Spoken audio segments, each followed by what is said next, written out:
Ladies and gentlemen, boys and girls, children of all ages, welcome to the channel. It's your boy, World of Wrestling, here today to discuss about AEW Dynamite, March 29th, 2023. Folks, we have one hell of a fucking episode we got tonight. Some great action, great main event with Adam Cole and Daniel Garcia. We also had Kenny Omega going one-on-one with Jeff Cobb for the IWGP United States Championship, which was actually rather surprising because during the show, Don Callis got attacked by the Blackpool Combat Club, which was very interesting because I thought for a moment Don Callis was actually in cahoots with the Blackpool Combat Club. Maybe later on we get notification that that did actually happen and Blackpool Combat Club just turned on Don Callis altogether. But for a moment, I thought maybe we were going to see Don Callis become the new manager of the Blackpool Combat Club.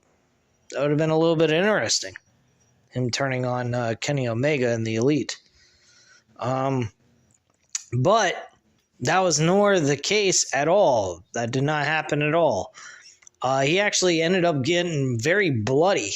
He actually had a spot where when he was done being attacked by the BCC, he actually came up and you could see a massive gash over his forehead, and he didn't look too good. Blackpool Combat Club was all over this episode tonight. We had Bryan Danielson go ahead and join back with the Blackpool Combat Club when Kenny Omega's match finished with Jeff Cobb. This particular situation I did not like at all. Did not like it. Thought it sucked. I can explain why. Not that it was terrible that he's back with the BCC, but because it doesn't make any sense to me. Where the hell were they during the time he was chasing after the World Heavyweight Championship? That's my question. And that's my concern. But other than that, the Elite versus BCC in Blood and Guts at Double or Nothing, I'll take it. But I do find it a little weird that Bryan Danielson all of a sudden is now a heel with the BCC when the BCC have not been anywhere around Bryan Danielson during his time leading to the World Heavyweight Championship. That to me made absolutely no sense. But regardless of the logic here, if you can look past that, which I guess I can because this matchup is a fucking awesome idea. Regardless, but logically to me, yeah, it doesn't make sense that Bryan Danielson's back with the BCC when they have not been around him during his run for the World Championship. And actually, after the William Regal incident, it didn't seem like Bryan Danielson was having anything to do with the BCC at that point. So just my thoughts on that. Anyway, we also had Orange Cassidy going one-on-one with the Butcher for his AEW International Championship. So that was actually pretty damn good. That was a good matchup. First match, though, that kick-started the show was Jungle Boy Jack Perry versus Matt Hardy in a one-on-one match, which Jack Perry wins this matchup. After the match is over, though, AEW World Champion MJF cuts off Perry's celebration, and he calls Perry crashing his re-bar mitzvah kind of a Kanye West move, and agrees with Perry that he has had it easy. MJF says his job is a joke, and he collects a big paycheck. MJF says Perry has worked hard, but his career has been mid. He tells Perry the only person he should be mad at is himself. And MJF recalls their match at Double or Nothing in 2020 and admits he thought Perry was the person he'd be fighting for the rest of his career. Perry says that MJF told him that nice guys finish last and he'd only get ahead if he ditched his friends. MJF says Jurassic Express held Perry back, but Jungle Boy and MJF could have run AEW if he had listened. Perry admits, though, that he wishes he was more like MJF, as he wishes he had his confidence and his promo skills. Perry calls him a narcissistic piece of shit, and he vows to do it his way. Perry says he'll beat MJF, and when he does, he won't hate the person he has become. MJF responds by saying Perry is a massive disappointment and calling him weak. MJF brings up Perry's girlfriend and says she said he's weak between the knees. They brawl, and Perry gains the upper hand, forcing MJF to leave the ring. Backstage, though, we have Kenny Omega is getting ready for his match against Jeff Cobb. Omega is upset with Don Callis for pretending Hangman Page attacked him last week. Callis seemingly offers to apologize to Page, and he leaves. Matt Menard and Angelo Parker take the Acclaimed out for a night on the town. And they go to a hockey game, have some food, and ride a merry-go-round. The Acclaim say they will give the Jericho Appreciation Society an answer next week about them joining. I actually like the idea of the Acclaim joining with JAS. I think it makes sense. Number one, the Acclaim are very much entertainers. They love to entertain. They put smile on people's faces, and they're a great group of guys. I think they would fit well. I mean, granted, they already have a tag team. That would be Matt Menard and Angelo Parker, technically, even though they're not being utilized on television to wrestle every single week like they should, but they are a good group of entertainers. Matt Menard, man, he loves to get his nipples hard. And I think getting the Acclaim on the JAS Society will definitely get his nipples hard. For some strange reason, I don't know. Just got an assumption there. Or a hunch. But yeah, that was. I think that will be pretty cool if they actually go forward with this. I don't think the Acclaim, though, is going to join with JAS. I think they're going to keep them as baby faces and not heels. I mean, they could always change JAS to the baby face, but after the end of this episode, we do see a little bit of Jericho positioning himself towards Adam Cole as a possible opponent for Double or Nothing, which is more likely going to happen. I hope that's the case. I would hate to see them have a match like what they could give us on a fucking Dynamite. I'd rather see it on Double or Nothing, which is only a few weeks away anyway, about 2 months, actually. So, I mean, they got plenty of time to build that up and give us something noteworthy. I will say this. I think Tony Khan has learned his lesson not to book a show 2 weeks out for a pay-per-view. He is implementing storylines, hints of future matches within the first few weeks going into Double or Nothing. I think that it was very smart on his move. I think he learned something from his mistake for Revolution. Even though, yes, Revolution was a successful pay-per-view when it came to the wrestling quality, the storyline building towards that and making the matches seem more important was not there. So kudos to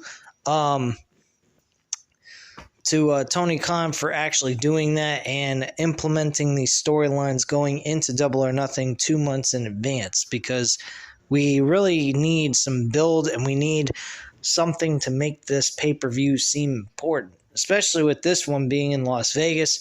This is their biggest pay-per-view out of the bunch outside of All Out. I think All Out's like their second biggest pay-per-view. But yes, Double or Nothing is their number one pay-per-view. It was the first pay-per-view they ever did anyway. So this is very important that they make this pay-per-view feel big and important as much as they humanly possibly can. Anyway, Blackpool Combat Club with Jon Moxley, Wheeler Yuta, and Claudio go up against Dalton Castle and his boys from Ring of Honor. So, obviously, BCC win this matchup with no problem. How they win, of course. Castagnoli slams one of the boys to score a dominant win, and that's how the match ends. Pretty simplistic. The match was one-sided, ass-whooping, really.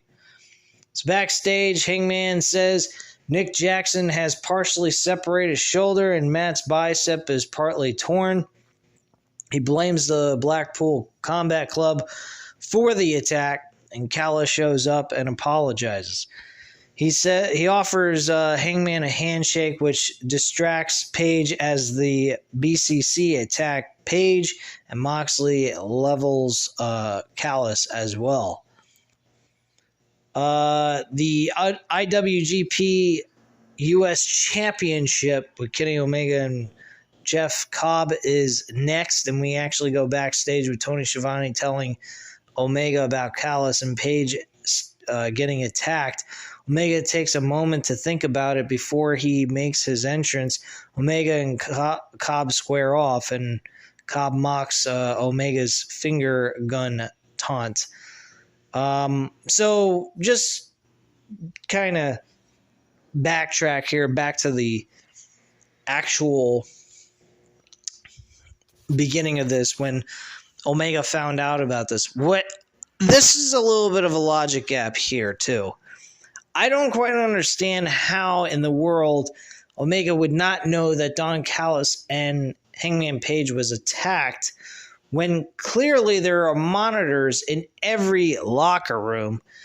He should have been able to know something about this ahead of time before his matchup, instead of having Tony Schiavone have to come over to him and actually say, hey, your guy Don Callis got attacked, and so did Hangman Page by the BCC. So that was a little odd, a little strange, but hey, it is what it is. Just a little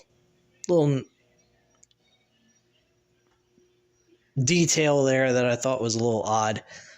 But yes, we have Kenny Omega and Jeff Cobb. I actually thought Kenny Omega was going to lose this match simply because Kenny Omega is not a New Japan wrestler. He is part of the AEW roster. Jeff Cobb being part of the New Japan Wrestling roster, I'd figured they would strip Kenny Omega of the title by Jeff Cobb defeating him. And it would have made sense, too, because of the fact that his best friend his former best friend, who seems to be becoming his best friend again, and Don Callis were attacked backstage by the BCC. Be a little bit more concerned about that. But they managed to get him through all of that, and he walked away winning with the One-Wing Angel and making Jeff Cobb lose by a 3 count. So that was impressive. I mean, I loved this match. This was actually the best match on the entire show. Daniel Garcia and Adam Cole were actually the second best match on the entire show. Jack Perry and Matt Hardy was decent, but nothing too serious to me. So the Blackpool Combat Club confronts Omega, but Bryan Danielson makes the save. He's clearly upset with the BCC for their actions. Danielson and Omega are seemingly on the same page, but Danielson turns on Omega and drops him with a running knee. The BCC gangs up on Omega, and Danielson traps him in the label lock, and the BCC stands tall as a united front. So there you go. Still, I don't quite understand why Bryan Danielson's part of the BCC again when he's been separated from the group for such a long period of time. Now, granted, next week they're going to explain their actions, so they can give an explanation why Bryan Danielson's back with the BCC and that they're no longer enemies or having any friction with each other, because before it seemed like there was a lot of friction with Bryan Danielson and Jon Moxley, as well as Wheeler Yuta. So both of them had some issues with Bryan Danielson. The only one that didn't have an issue with him was Claudio, but Claudio was kind of like, forget about him, don't worry about it, let's just focus on us. That was his mentality. And that's the way the BCC has been for the last couple of months since William Regal has left the company after Full Gear. So it is kind of odd that now all of a sudden he's part of the group again without any explanation of why, but I'm sure next week we should get a obvious reason to make sense of why Bryan Danielson's part of the BCC again. And I hope it's a good one so that we can understand why we saw what we saw here tonight. That's all I have to say on that. The Guns cut a promo on FTR and say that they've reached greatness in 2 years, whereas it took the FTR 19 years to get there. They say FTR used to be their heroes, but now they hate them. The champions say it will actually be top guys out. So very simplistic, straight to the point stuff. They're going to be competing for the tag team titles next week, and if FTR loses, they're gone. Now, if that's the case, I think the FTR are going to win the tag team titles. I don't think they're going anywhere. If this was a career-ending match, this was their last match we were ever going to see from them, I believe we would have seen this actually being stretched out to Double or Nothing. So I honestly believe that the FTR are going to win the tag team titles next week on Dynamite. So that's what I'm hoping, at least. I could be wrong. Don't get me wrong, guys. They could be leaving the company. This could be their last match we ever see from them in AEW, and we see them in WWE again. But I doubt they're going to WWE. Why would they go to WWE when clearly they were not appreciated there, and they're really not... WWE is still not producing great tag team wrestling. AEW provides you some really great and fun, entertaining wrestling. Granted, I know I complain about the whole tagging in and out situation, but other than that, let's face it, their matches in tag team wrestling are not that bad, especially the trios matches.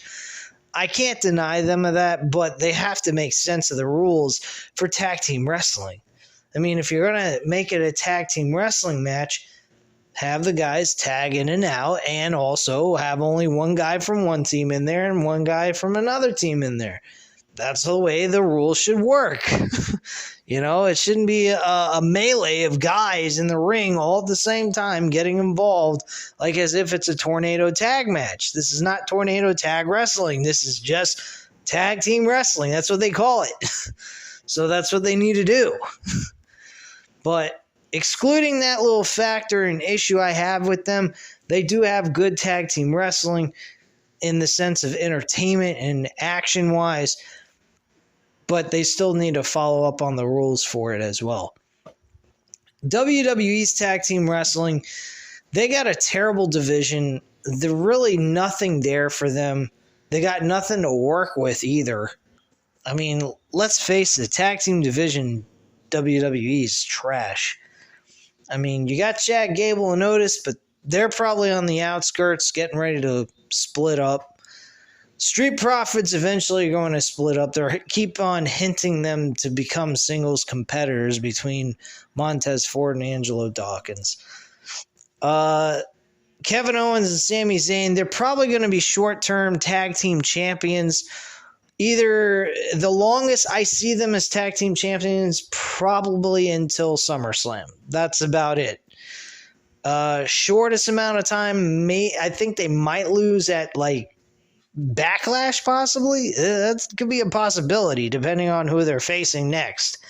But I could see them losing the tag team titles pretty quickly. I don't see them winning and staying champions for a very long time. But I think the right about time that they're going to lose the tag team titles is about SummerSlam. I think that's the right time to have them lose the belts, just in my viewpoint. Hopefully they get different tag team title belts because, my God, those fucking belts look terrible. Anyway, let's move into Orange Cassidy defending his international championship against the Butcher. This match was all right, not bad. Decent matchup overall. So Cassidy actually hits the beach break for the win there to end the match. And afterwards, the best friends hug Cassidy after the bell. And in a promo, TBS champion Jade Cargill discusses her feud with Taya Valkyrie. She's upset with Valkyrie continues to use her move. Cargill and Mark Sterling say that Valkyrie will have a match with Sterling's legal processor on AEW Rampage, with Smart Mark threatening to sue the AEW newcomer. Whoop-de-fuck-you-do. Juice Robinson notes that he'll be facing Action Andretti on AEW Rampage, and he hypes up his match with Juice Robinson on next week's episode of Dynamite. Okay. So my attitude about this whole situation, they took Ricky Starks from facing Chris Jericho in a one-on-one match, have him beat Chris Jericho twice, and now his match is with Juice Robinson, or at least building towards a match with Juice Robinson, and all they got them doing is doing content on AEW Rampage, which nobody gives a flying fuck about. Nobody cares about what's going on in Rampage. If you don't believe me, go look at the numbers on the ratings. The numbers are terrible compared to when they first started. This is shit. And I don't think that Ricky Starks deserves this kind of treatment. He did a good job with Chris Jericho. He's been very entertaining in the ring. And he had a good match with MJF for the World Championship, despite the fact of losing the match. But still, this guy deserves a lot better than what he's getting. I mean, work on Rampage? Come on, man. Nobody's fucking watching Rampage anymore. The shit's fucking boring. It's the same repetitive shit. They give you like 3-4 matches. None of it matters. It doesn't go to the AEW Dynamite storylines or anything like that. So I don't quite understand why they're getting this kind of treatment. I know Juice Robinson is not the greatest opponent in the world, but I think Juice Robinson's a good performer. I think it's a nice little side storyline that they could have Ricky Starks do until they can find him a better opponent. But them putting Ricky Starks on Rampage is even more insulting than putting him together with Juice Robinson for a have them work together towards this storyline. I think it's absolute trash, personally. So Willing Nightingale versus Ruby Soho is the next match. Ruby Soho actually wins this match by cheating, putting her legs on the rope, and with the help of Saraya and Toni Storm helping her out with that, which was pretty fucked up. So the Outcasts attack Willow, Sky Blue, and Riho. Sorry, apologize. And Riho try to make the save. AEW Women's World Champion Jamie Hayter comes down to even the odds and stares down Riho, her opponent for next week. So apparently, Jamie Hayter finally gets an opponent, and that's Riho. Wow, big fucking whoop-de-doo. TNT Champion Powerhouse Hobbs discusses his reign in a promo. Nothing really important there. TNT title championship is absolute fucking trash, in my personal opinion. I don't think that belt has earned any importance since. I think the belt was very important when Cody Rhodes actually carried the belt. He made that belt seem like a world championship. I mean, I know Cody Rhodes was very egotistical. I think the way he kind of ended his run with AEW might have been a little bit, I would say, possibly not the right thing to do. But I mean, he wanted to be something more than where he was at in AEW. So he decided time to take a gamble and move up to the WWE. Which, by the way, I do have a story about that, an article I'll discuss with you guys on Random Wrestling Talk episode number 53 tomorrow. I'm thinking about getting Random Wrestling Talk on Tuesday nights again because nothing's happening on Tuesday nights anyway. So I'm figuring I might go ahead and start covering on that day again. It all depends on how I feel about Monday Night Raw and everything else. So I'll see how I feel at that point. Anyway, the main event was Daniel Garcia, Adam Cole. We already know who won that match. It was Adam Cole, baby. After the match was over, he went ahead. His girlfriend, Brett Baker, came to the ring to celebrate with Cole. Confetti ran down to the ring and everything, and Chris Jericho came down to help Garcia to the back, and Jericho glances back at Cole, teasing a feud between the two of them at the end of all this. So, very intriguing stuff. I'm very interested in the Adam Cole Chris Jericho match. I think that's going to be excellent. The 4 pillars going at it over the World Championships probably going to be the way they're going to go. I honestly believe each week they're going to utilize all 3 guys, Darby Allin, Sammy Guevara, and Jungle Boy, to help go back and forth with MJF on the microphone and do their shtick. Leading into the next couple of months, we're eventually going to finally get an idea of who he's going to face, which obviously is going to be all 3 of them in a fatal 4-way. They may do a eliminations type style. That might be the idea they might want to go with, to go ahead and say, hey, MJF, they have to pin you to make you lose. They could do something like that. They may go with the one fall to a finish type of situation. Who knows? I would definitely go with the elimination style, in my personal opinion, because they could all focus on MJF getting pinned and fucking him over and screwing him out of retaining his championship. So that would make things a little bit interesting, because they could all 3 of them work on beating the shit out of him at one time, and then one of them pin him to get him eliminated as the first person in the match. That's an idea they could go with. It would make things a very, very difficult, basically a 3-on-1 handicap match for the time being until MJF was eliminated. I mean, granted, you could always have Sammy Guevara turn on somebody in the match, since he is a heel and he probably wouldn't want to work with any of them and probably feel like, hey, fuck it, I'm on my own. I don't give a shit. I can beat him by myself if I have to. I don't need 2 other guys with me to beat up on one dude.